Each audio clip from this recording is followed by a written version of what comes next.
m'appelle Sabir. C'est clair que si j'étais un professeur que je vais vous poser une seule question, il n'y a qu'une seule personne qui pourrait me répondre. La question c'est, qu'est-ce qu'elle est posée une punaise sur ma chaise?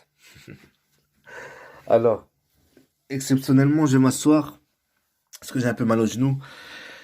Et voilà, ça va me permettre de me rapprocher un peu de vous et d'être au même niveau que vous, en étant bien sûr à la hauteur de mes compétences en tant qu'acteur. Après le stand-up, il y a le sitting donc. Voilà, ça vient de moi. Alors la chaise, ça vous réconforte, mais c'est clair parce que c'est agréable d'entendre une personne qui vous dit de vous asseoir et contrairement à un juge qui vous dit levez-vous, accusé, levez-vous dans une cour d'assises. Bon, en parlant de chaise, j'en ai une bonne, c'est l'histoire d'un aveugle qui rentre dans un bar, puis dans une table, puis dans une chaise. Vous avez compris. Ok. Avouez que les blagues sur les chaises sont assez pliantes. Ben, j'ai entendu une fois un homme qui a avoué avoir écrasé 20 passagers et qui a été condamné à la chaise électrique. Et une fois sur la chaise, il est le courant allumé, rien ne se passe. Et là, l'accusé, il rigole et il dit, ah, ah, ah, c'est normal, je suis un mauvais conducteur. C'est plutôt cool, hein, de s'exprimer ainsi, hein. Ça peut écraser un public.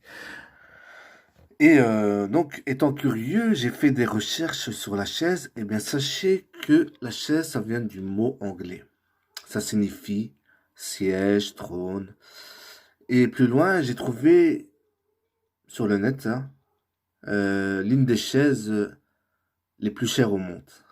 Ça a été créé par une firme Ferrari et elle coûte 1,5 million d'euros.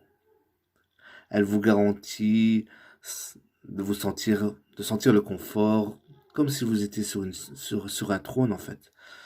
Alors vous voyez l'arnaque un peu, chaise, chire, trône, jackpot pour les pigeons. À ce prix, je m'achète une Ferrari, j'aurai peut-être plus d'inspiration à mon retour. Ben ouais. Et je pourrais m'acheter une chaise du président Kennedy, un tout petit peu moins cher, ou moins cher.